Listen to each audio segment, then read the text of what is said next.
l'UTE pour qu'on comprenne et que nous maîtrisons le contexte de l'UTE. Je suis Palanga, m'adresser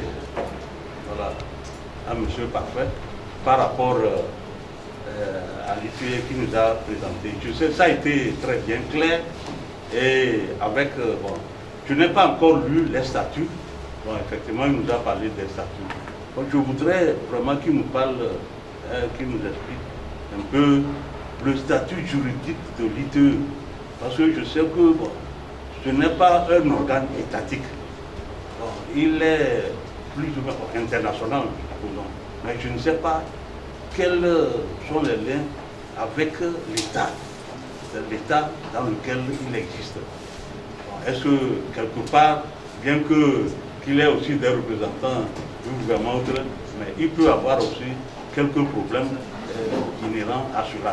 Donc je voudrais savoir, en cas de litige, à quelle instance faut-il s'adresser? Voilà. Entre l'ITE et le gouvernement, ça peut se faire, n'est-ce pas? Bon, ma deuxième préoccupation, c'est par rapport ça concerne le coordinateur, ce n'est pas parfait. Ma deuxième question concerne le coordinateur, parce qu'il a parlé des fonds qui doivent être versés, selon moi, dans ce que j'ai entendu, dans des entités minières. Que pour un fonds minier, il faudrait, mais je ne sais pas, est-ce que c'est nécessairement, comme c'est des trucs miniers qu'il faut verser, alors qu'il a le trésor public? Bon, c'est pourquoi je voulais savoir, parce que parfois on dit que ce compte n'est pas versé à une entité minière, donc c'est une anomalie. C'est pourquoi je voulais savoir, est-ce qu'on ne peut pas verser ça au trésor public? Voilà. Bien, d'abord, recevez mes civilités, parce que je suis venu pour raison de curiosité et mieux comprendre et faire le rapport. J'ai besoin des informations complémentaires. Si je suis heureux par rapport à l'état des lieux, c'est ce que vous avez présenté, c'est l'état des lieux de la mise en œuvre des normes. Mais je voudrais savoir, quand vous avez constaté des anomalies que vous avez relevées, quelles sont les actions qui ont été menées pour mettre fin à ces anomalies? Parce que je n'ai pas entendu les actions normalement qui devraient être menées en dehors de NIF, que vous avez dit que c'est suite à ce rapport que NIF a été instauré. Deuxième chose que je voudrais que vous me clarifiez, vous avez dit que l'accès à l'information peut être un moyen efficace pour qui doit mettre l'information à disposition des citoyens. Parce que je croyais que vous-même, au niveau de l'ITE, vous devez être source d'information. Vous avez renvoyé le site web comme le lieu où les gens peuvent avoir des informations. À votre concerne, les Togolais peuvent vous visiter chez mon pauvre parent dans un coin de, je ne sais pas, de Kéméni. Va aller sur le site web pour avoir des informations. Donc quel est le mécanisme que vous proposez? Maintenant pour le coordonnateur, merci pour la présentation très claire. Seulement j'ai quelques points aussi d'éclaircissement. J'ai constaté, quand vous avez parlé de dialogue, j'ai constaté que c'est le dialogue entre les structures étatiques. Est-ce que le dialogue ne pouvait pas être ouvert également aux autres structures comme les institutions locales, les mairies, les citoyens organisés? Ça c'est un. Deux, La redevabilité, qui est un mécanisme, je dirais ici, redevabilité sociale, pour permettre aux citoyens d'être suffisamment informés de ce que leurs représentants à la tête des institutions font. Mais je n'ai pas pu déceler la méthodologie que vous utilisez pour faire une, comment on appelle-t-on, une redevabilité sociale active. Si nous pouvons avoir ces compléments d'information, ça me Monsieur Intrinse, je voulais savoir si l'ITIE a pu disséminer les 10 rapports publiés. Si c'est le cas, est-ce que ça se fait en région? Parce que depuis que je suis en poste, ça fait 5 ans, je n'ai jamais participé à l'une de ces disséminations. Merci. Merci, je ne vais pas poser une question, mais apporter peut-être une petite contribution. J'ai apprécié la clarté des 2 exposés qui ont été faits. Ils retracent vraiment ce que je sais d'ITIE Togo, de la norme ITIE Togo et particulièrement de la norme 2019, puisque j'ai eu le privilège de collaborer avec l'ITIE depuis le premier rapport qui a été élaboré ou enfin, qui a été initié, celui de 2010, et ainsi de suite. Donc tous les aspects qui ont été évoqués, je suis parfaitement au courant. Mais ce que je dis, ce que l'appréciation personnelle que je fais par rapport à ITIE Togo, c'est que c'est un véritable instrument de transparence, de renforcement de la reddition des comptes et aussi de la responsabilité, ce que les anglophones qualifient de redevabilité. Donc, avec ITIE Togo, nous avons été renforcés dans nos audits lorsque nous devons auditer certains aspects de la gestion publique.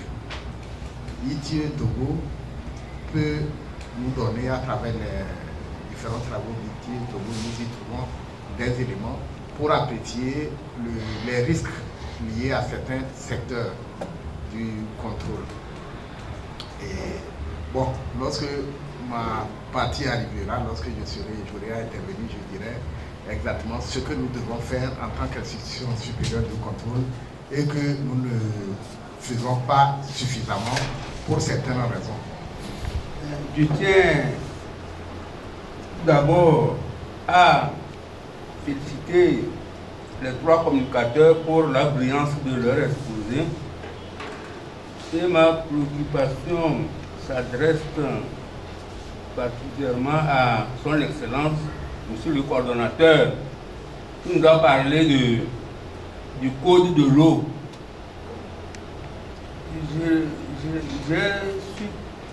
J'ai dû comprendre que le coordonnateur disait qu'il n'y a pas de fiscalité de l'eau, ou je n'ai pas bien compris, mais je sais qu'il y a un code de l'eau et l'utilisation de l'eau aussi est payante par les citoyens. Donc je voudrais vraiment des éclaircissements par rapport à ce point. Je vous remercie. Je commencerai par dire que l'ITIE internationale est une association internationale, donc qui regroupe différents gouvernements, différents investisseurs et différentes organisations de la société civile, avec tous les partenaires possibles qui soutiennent l'initiative pour la transparence. Maintenant, au niveau national, le principe est que ce soit les gouvernements qui adhèrent à l'ITIE au niveau international. Donc, dans des pays comme le Congo, par exemple, c'est la société civile qui a appris qu'il existe une initiative de cette envergure. Et donc a tenu un atelier au niveau national et à la suite a fait un plaidoyer auprès du gouvernement congolais qui s'y est intéressé et a alors fait les démarches pour que le Congo adhère à l'ITIE. Mais pour le cas du Togo, il en est ainsi pour le Libéria, Sierra Leone, Ghana également. Mais dans le cas du Togo, c'est plutôt le gouvernement qui a appris l'existence de l'ITIE et a donc fait le pas pour demander comment on fait pour adhérer. Et c'est là qu'on lui a donné les exigences préalables qui consistent à faire une déclaration publique, que la population le sache et que le gouvernement puisse travailler déjà avec les entreprises et la société civile pour faire l'adhésion. Donc c'était sous le Premier ministre Rumbo qui avait fait une déclaration publique à l'hôtel Sarakawa le 14 décembre 2009 et pour informer que le Togo est intéressé par la promotion de la transparence et de l'obligation de rendre des comptes. Donc préalablement, avant qu'on leur donne les conditions à remplir, ils avaient écrit le 25 juin 2009 pour exprimer l'intention d'adhérer à l'ITIE. Et donc c'est à la suite que la déclaration publique a été faite et le président de la République a pris un décret le 30 mars 2010 pour créer les organes de l'ITIE. Le décret a défini la création, l'organisation, le fonctionnement des organes de l'ITIE au Togo. Et le 14 avril qui a suivi, il a pris un décret pour nommer le coordonnateur national. Le profil du coordonnateur national est déjà décrit par les statuts de l'association. Et donc, il a respecté ce profil et il a nommé le coordonnateur national le 15 avril 2010. Donc, à partir de ce moment, le groupe multipartite a commencé par être composé avec les représentants de la société civile, côté presse publique, presse privée, organisations indépendantes de la société civile, les syndicats, tous se sont regroupés. Les entreprises également, il y a des entreprises qui se sont choisies, désignées entre eux, parce que les tests, les statuts voudraient que chaque partie prenante se fasse représenter de façon indépendante. Donc les entreprises se sont identifiées, ils ont identifié celles qui vont les représenter, la société civile également. Et donc, pour l'administration publique, le décret même a déjà indiqué les personnes qui doivent représenter l'administration publique. Voilà, le groupe multipartite étant constitué, les réunions ont eu lieu et le plan de travail adopté. Un dossier a été déposé le 2 septembre 2010 pour candidature. Et donc c'est le 19 octobre 2010 que le Conseil d'administration international s'est prononcé sur la candidature du Togo et donc le Togo est devenu pays candidat. Donc voilà la nature de l'ITIE au Togo. Donc notre existence juridique se base maintenant sur à la fois les statuts de l'association internationale, la norme ITIE et le décret présidentiel qui a créé l'ITIE au Togo. Maintenant, pour le lien avec l'État, c'est clair. La manière dont j'ai défini, on voit un peu le lien. Le premier organe au niveau national, c'est le Conseil national de supervision. Ça comprend des ministres, le ministre de l'Industrie, le ministre de l'Administration territoriale, le ministre du Commerce, le ministre des Mines, naturellement, le ministre de l'Économie et des Finances, et un représentant spécial du président de la République. Et puis, les directeurs généraux de quelques entreprises. Par exemple, la SNPT était représentée là-bas. Maintenant, il y a le président, c'est-à-dire les organisations de la presse se sont fait représenter au niveau le plus élevé dans le conseil là, ainsi que la société civile également. Maintenant, il y a le deuxième organe qui est l'organe de contrôle et de suivi, qui est le comité de pilotage. Là, il y a les représentants de l'administration publique, donc les DG ou bien leurs représentants. Il y a le directeur général dans le temps de la douane et des impôts. Il y a le directeur général des mines et de la géologie. Et enfin, un ensemble de représentants de l'administration publique, aux côtés maintenant des organisations de la société civile. Donc, pas forcément le premier responsable, mais les représentants. Donc, ils sont au nombre de 5-6. Il y a l'Assemblée nationale qui est représentée aussi par deux, les tendances opposition pouvoir, et puis les entreprises. Maintenant, il y a le troisième organe qui est le secrétariat technique qui rend opérationnelle l'administration de l'ITIE au Togo. Donc, quand il y a un problème, voilà les trois organes au sein desquels les relations sont facilitées avec l'État au niveau général. Est-ce que je peux dire sur le statut de l'ITIE? Maintenant, la deuxième question. Merci. Il y a une question à M. le coordinateur. Fonds à verser par rapport à l'entité minière alors qu'il existe le trésor public. Sur le plan international, c'est une association non lucrative et elle est représentée par le secrétariat international de l'ITIE.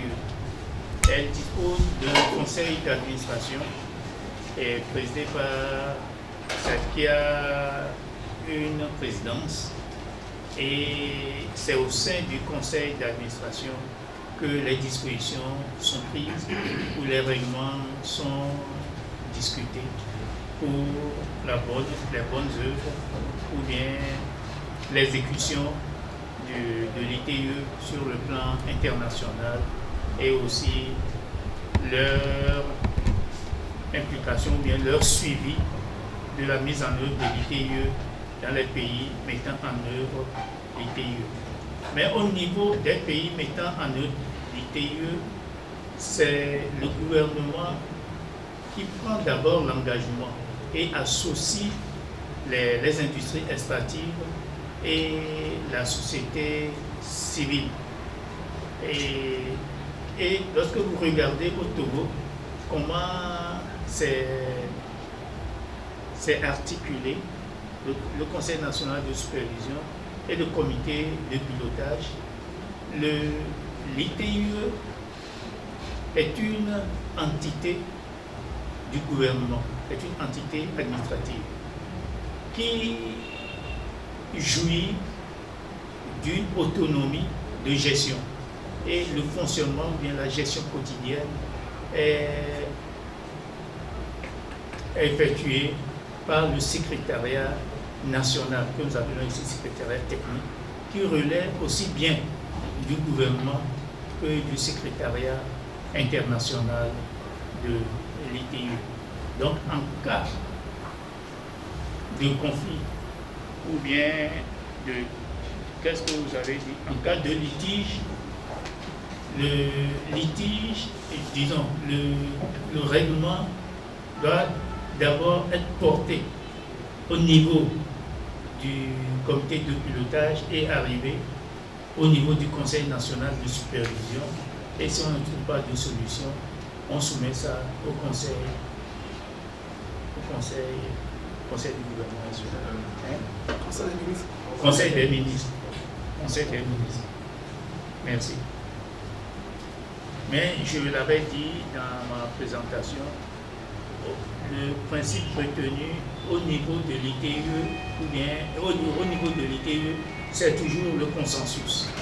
Quand il y a litige, il faut toujours essayer de régler les problèmes de façon consensuelle. Voilà, merci.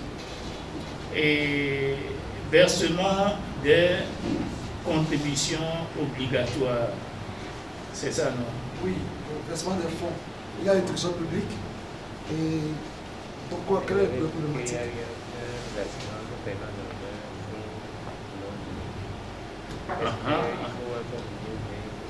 Pourquoi ce fonds?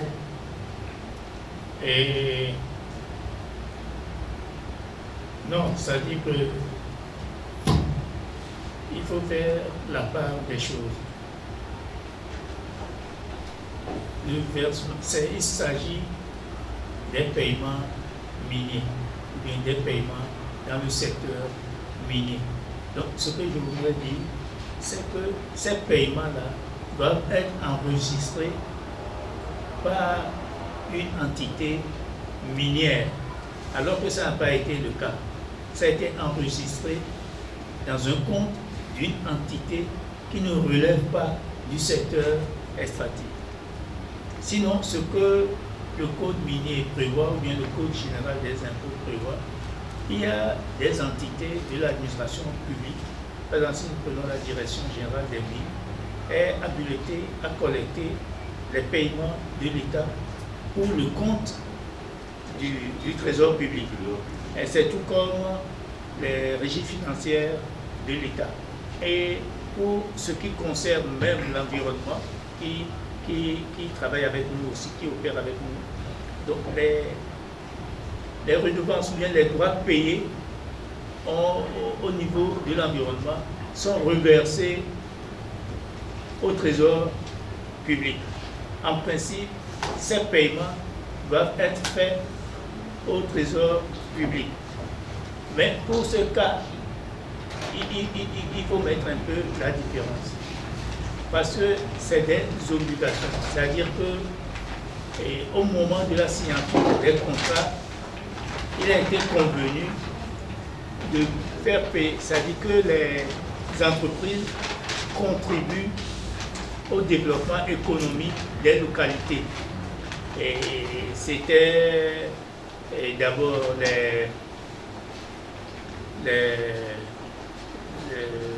une industrie minière et une industrie pétrolière.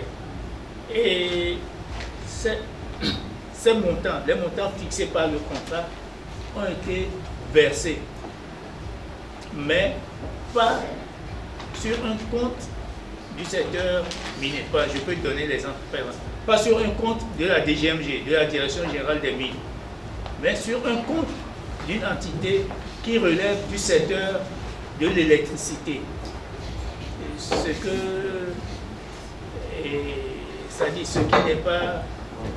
qui n'est pas normal. C'est ce que je voudrais dire. Mais pour l'autre, c'est-à-dire pour le bonus de signature dont a parlé M. Parfait, c'est un autre aspect aussi. Parce que ce principe n'existe même pas dans le code minier. Mais si ça a été convenu ainsi, nous pensons que quand il s'agit d'un fonds minier, ce fonds doit être reversé à une direction, à une entité du secteur minier ou bien au trésor public. Voilà. Merci. Merci. À propos des constats, beaucoup de constats ont été faits et les constats sont systématiquement suivis de recommandations. Et donc il y a eu beaucoup de recommandations dans chacun des rapports ITIE. Dès qu'il y a un constat, ce constat est assorti de recommandations. Et à la suite de ces constats et recommandations, il y a eu beaucoup de changements, beaucoup d'actions qui ont été menées. Mais comment l'ITIE fonctionne? L'ITIE s'assure que l'information est mise à la disposition des parties prenantes. Et maintenant, les constats ou bien les anomalies relevées concernent forcément l'une ou l'autre des parties prenantes. Et chaque partie prenante est maintenant chargée de mettre en œuvre les recommandations pour renforcer son administration et sa gouvernance. Nous allons donner un exemple, l'exemple du PDGM, le projet de développement et de gouvernance minière, qui a été monté au niveau de l'administration minière, à la DGMG. Ce projet a pris en compte l'essentiel des recommandations formulées à l'endroit de l'administration minière. Notamment, par exemple, le Togo n'avait pas un cadastre minier moderne. Aujourd'hui, le projet a fait que l'administration minière a un site sur lequel on retrouve le cadastre minier et on peut, sur le cadastre minier, savoir quel gisement est attribué à quelle entreprise et quelle est l'importance du périmètre octroyés pour chaque entreprise. Et également, la DGMG, à travers ce projet, a pu mettre en place un centre d'information minière et géologique qui loge au niveau de l'université de Lomé aujourd'hui. Et constatant que le cadre juridique favorise l'emploi prioritaire des nationaux par les entreprises minières, mais que sur le terrain, on ne trouve pas assez de main-d'œuvre qualifiée pour que les nationaux soient employés prioritairement, le projet a élaboré un module avec l'université de Lomé où ils ont pu former quelques agents qui sont spécialisés dans le domaine du secteur minier. Le PDGM également a permis de faire l'état des lieux de l'exploitation artisanale des mines à petite échelle. Le PDGM a pris en compte la plupart des recommandations adressées à l'administration minière. Si nous prenons l'exemple de l'administration fiscale et des douanes, nous pouvons dire que dès la publication du premier rapport, l'envie a été accélérée de fusionner les deux régies, les douanes et les impôts. Et c'est ça qui a donné naissance à l'OTR, qui est devenue une seule entité pour un meilleur suivi de la traçabilité des flux financiers. Puisque avant, il y avait des enregistrements au niveau local qu'on ne retrouvait pas dans le système central, aussi bien de la douane que des impôts. Et aujourd'hui, ils ont informatisé la plupart de leurs services, même au niveau local. Si bien que c'est ça qui a donné lieu aux factures avec vignettes, c'est ça qui a accéléré, je l'avais dit, le NIF et plein de... par exemple, la dématérialisation des paiements, par exemple, c'est également une des conséquences des constats et recommandations des rapports ITIE. Bon, je vais m'arrêter là parce qu'il y a encore plein d'autres, mais seulement les recommandations qui ne sont pas mises en œuvre, c'est sur ça que nous sommes revenus quelque peu dans notre présentation. Et surtout, les points de risque de corruption qui n'ont pas été pris en compte à leur juste mesure. C'est ça qui nous a intéressés dans le cadre de cet atelier. C'est pour cela que nous sommes limités à cela. Maintenant, pour en venir à la question de l'information, l'ITIE a pris en compte cette préoccupation qu'il n'est pas évident qu'une information publiée sur un site soit parvenue à tout le monde, vu les handicaps que vous avez évoqués. C'est pourquoi dans ces exigences, notamment l'exigence 7, il est recommandé la promotion du débat public. Et c'est au sein du débat public que les échanges permettent à ce qu'on apporte l'information qui suscite maintenant la réaction des uns et des autres pour qu'on puisse débattre sur des faits concrets. Et la source de l'information, c'est les acteurs. C'est l'administration publique qui collecte l'argent et qui définit les règles de la gouvernance du secteur et qui peut sanctionner ou pas. C'est également les entreprises qui sont concernées par le respect des tests du cadre légal et qui sont concernées par les paiements à effectuer. Donc ces deux acteurs principaux sont nos sources d'informations principales. Et quand nous prenons ces informations avec le concours de la société civile qui est exigé à être un acteur, un troisième acteur dans le groupe multipartite, bien dans le processus, il faudrait que ces informations soient portées à la connaissance de tous. Donc la présence de la société civile est exigée pour qu'elle soit un porte-voix auprès des populations. Maintenant, il est également exigé que le pays qui met en œuvre l'ITIE dispose d'un site web sur lequel on peut avoir accès à toutes les informations. Et pour tenir compte de votre préoccupation, l'ITIE exige qu'après avoir publié sur le site web, qu'il y ait une dissémination des informations ITIE.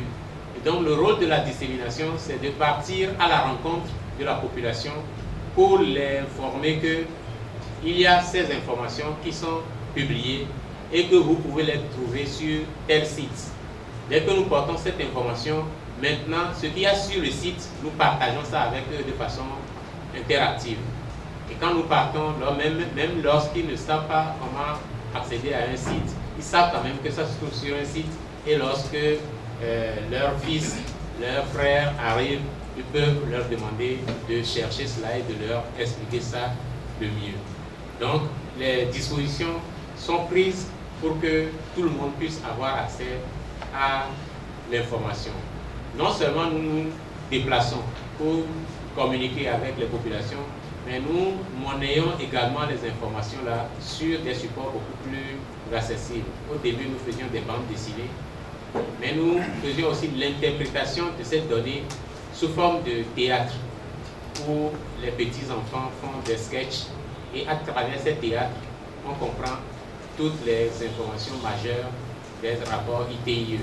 C'est certainement faute de moyens suffisants que ces derniers temps, nous n'avons pas été encore très actifs avec les théâtres pour la dissémination.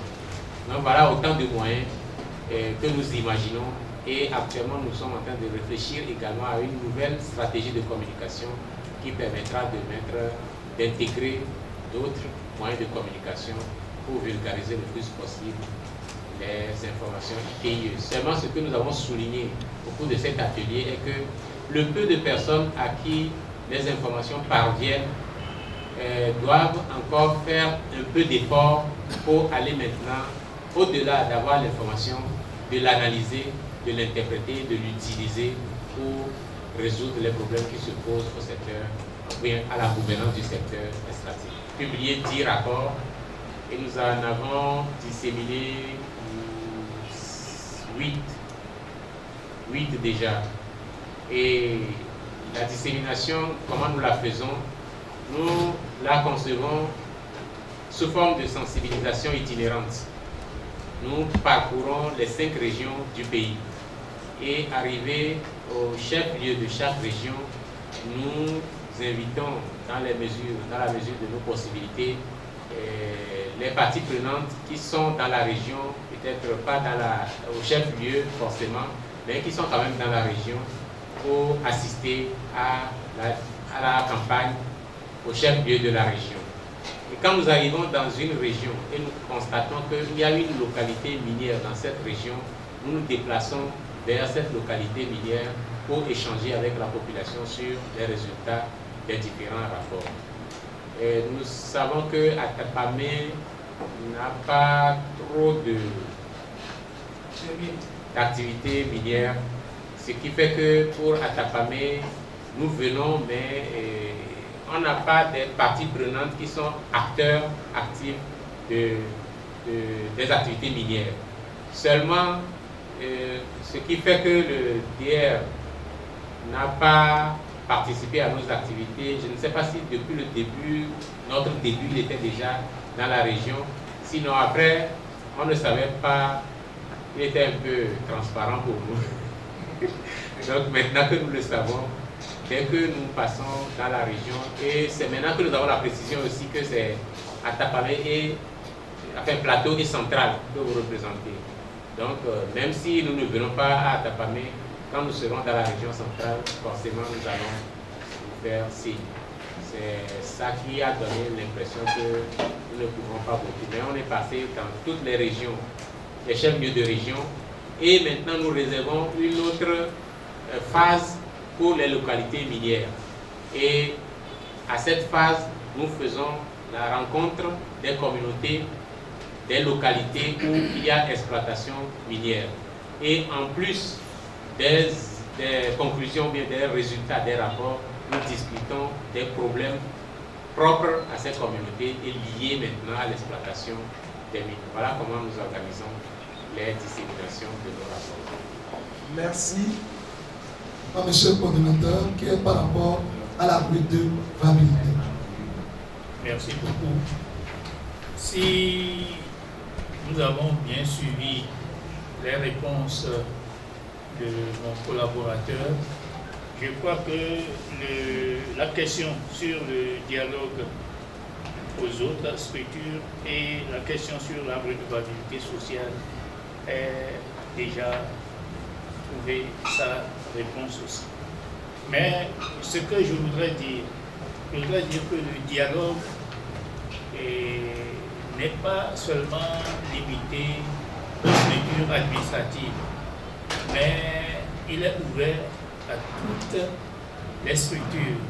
Et quand vous regardez un peu la façon dont nous organisons la vulgarisation des résultats de la mise en œuvre de l'ITE, ou bien la façon dont nous organisons les débats et la dissémination ou les discussions entre les communautés, avec les communautés des localités minières, le dialogue est partagé avec toutes les parties prenantes, toutes les couches de la société et civile, c'est ça, toutes les couches sociales. Pour ce qui concerne la redevabilité sociale, et je peux dire aussi que dans les réponses de mon collaborateur, toutes les parties prenantes sont concernées. C'est-à-dire que lorsque nous organisons les débats ou les discussions sur les résultats et de la mise en œuvre de l'ITE, que ce soit au niveau, c'est-à-dire au sein des organes de mise en œuvre ou au sein des communautés ou au sein du public, toutes les couches, toutes les parties prenantes sont représentées et participent à ces réflexions, à ces débats. Ce que je voudrais comprendre ici, quand vous parlez de la redevabilité sociale, c'est plutôt l'accent qu'on devait mettre sur la responsabilité du citoyen à rendre compte de ses actes ou de son comportement dans la gouvernance et du secteur extractif ou dans la gouvernance des affaires de l'État. Peut-être là, nous n'avons pas travaillé beaucoup sur ça, mais ce que nous recommandons aux parties prenantes au sein des organes de l'ITE, c'est la restitution des résultats à la base.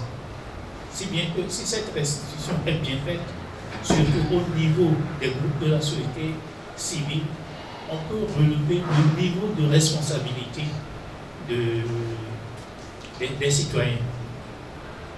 C'est ce que je voudrais dire. Mais nous avons déjà, dans le plan de travail, pris des dispositions pour renforcer davantage la société civile, mais les autres parties prenantes aussi, et tous les acteurs. Pour ce qui concerne le code de l'eau, je n'ai pas parlé de la qualité de l'eau, on a parlé de la fiscalité de l'eau. Le code de l'eau existe. Et ici, il ne s'agit pas de l'eau à la plante, comment on appelle ça? L'eau, non, ça dit l'eau de la TDE. L'eau de la TDE. Je ne parle pas de ça. La TDE a des installations de haute qualité pour la consommation. Oui, pour produire de la bonne eau. Je parle de l'eau embouteillée, depuis longtemps. Oui, c'est ça. Je parle de l'eau embouteillée depuis longtemps. Ou bien, j'ai vu quelque chose, je l'ai acheté hier, aux sources ou bien aux sources. ou bien l'eau de source, c'est produit à défaler. C'est ça. C'est-à-dire que les opérateurs, les anciens, quand je dis les anciens, c'est c'est ça.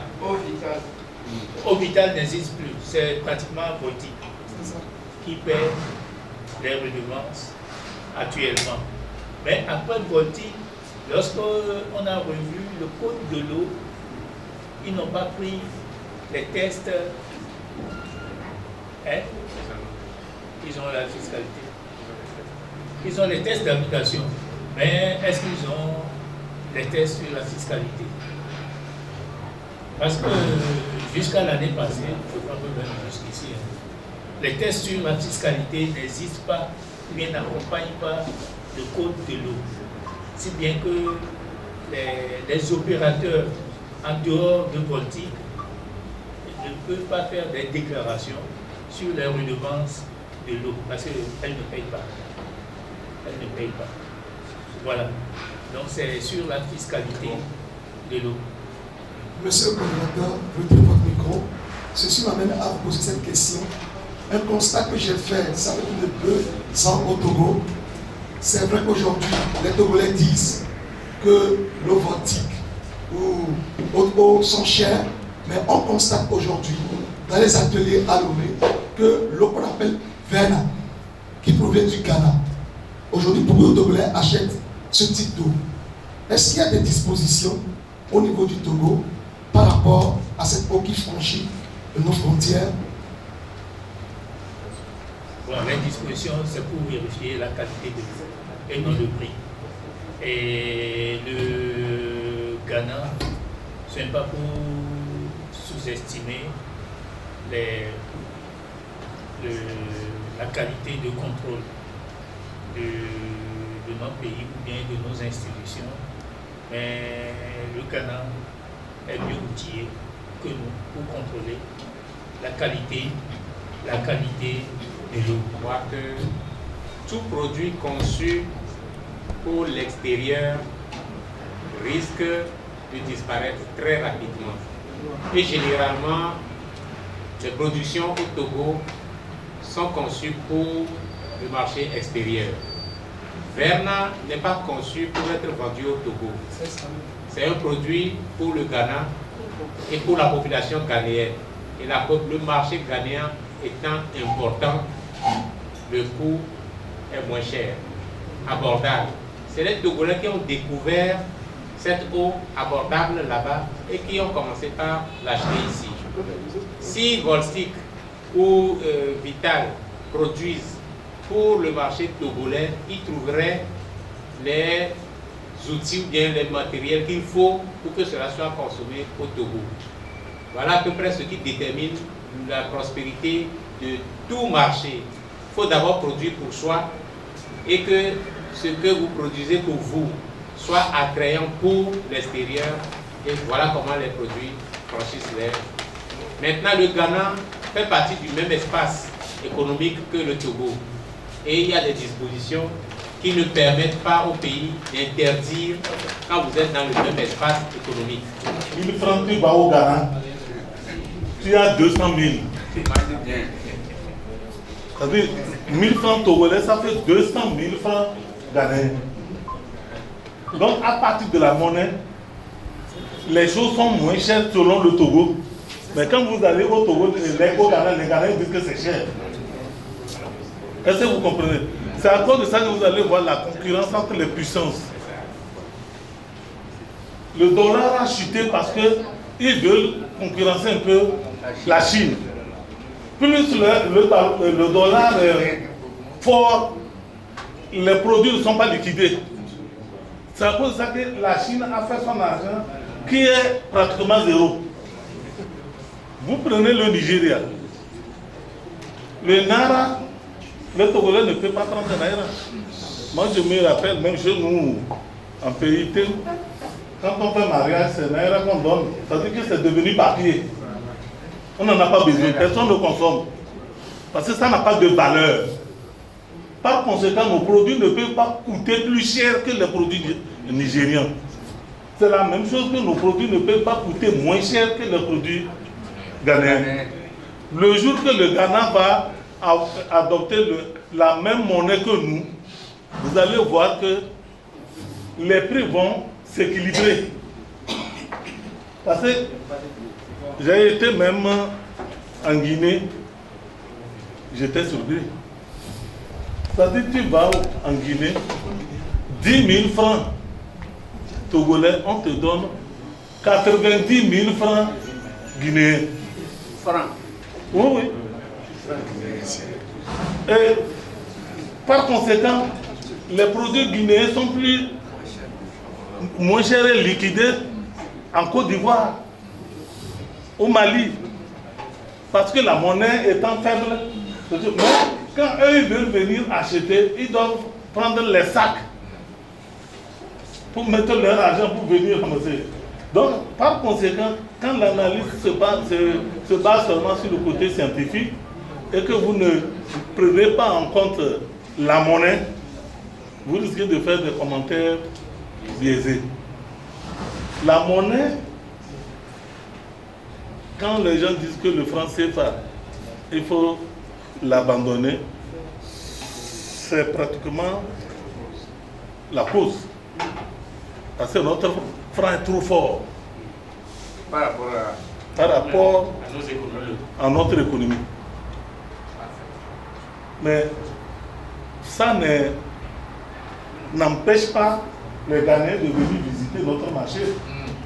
C'est eux qui viennent, c'est grâce à eux que nos femmes liquident nos produits au Togo. Parce que quand ils viennent, ils achètent, ils voient que c'est des produits de qualité, mais en comparaison, ça fait un peu moins cher. Vous voyez? Donc j'ai voulu attirer votre attention par rapport à ça avant que... Merci. Des pouvoirs qui n'ont pas. L'ITIE s'intéresse à la transparence dans les industries extractives. Le problème qui est posé, c'est un problème d'ordre commercial, un problème d'ordre douanier, d'ordre fiscal. L'aspect monétaire a été développé juste avant moi par le ministre Ouro. Bien.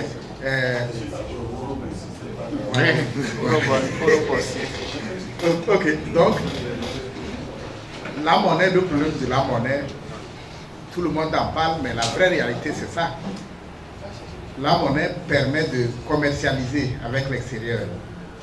Et quand votre monnaie est forte, vos produits sont chers à l'extérieur.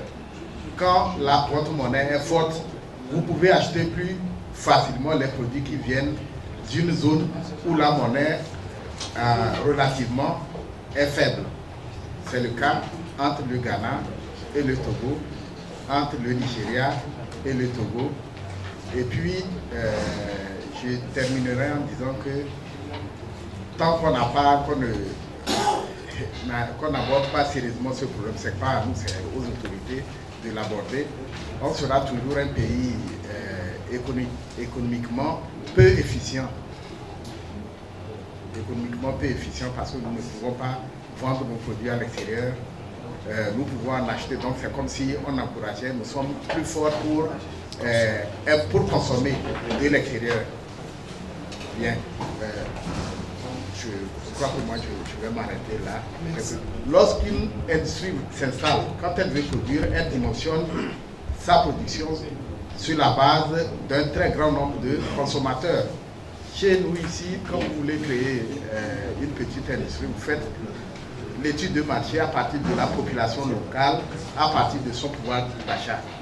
Les grands pays, les pays qui ont un marché vaste, ils bénéficient de ce qu'on appelle les économies d'échelle.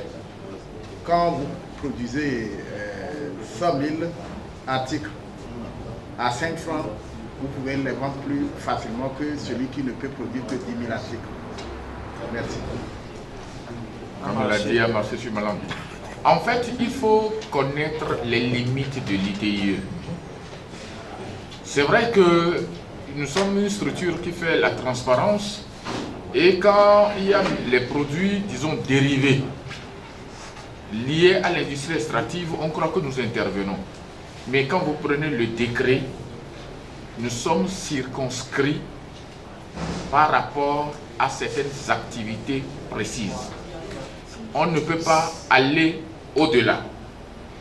Deuxième aspect, dans le mécanisme ITIE, nous collectons les informations venant des structures régaliennes qui ont attribution à exercer leur mission au cours de l'année. Et c'est quand l'année finit, l'année N finit, on clôture les activités que ITIE vient prendre les données, l'analyse et voici les différentes autorités ont respecté les cahiers de charges par rapport aux textes en vigueur. Quand les textes en vigueur ne sont pas respectés, l'ITIE constate. Donc, dans le rapport ITIE, vous allez trouver un aspect qu'on appelle constatation. Qu'est-ce qu'on a trouvé par rapport aux textes en vigueur? Et quand on trouve ces constatations, on émet des recommandations. Ce sont ces recommandations-là qui doivent faire l'objet maintenant d'approches de solutions. Donc c'est comme ça le mécanisme. Donc ITIE n'embrasse pas les choses comme ça parce qu'on parle de redevabilité, transparence, gouvernement. Non, on a un cahier de charges, on a des limites et le décret est clair là-dessus. Voilà ce que je voudrais ajouter. Merci.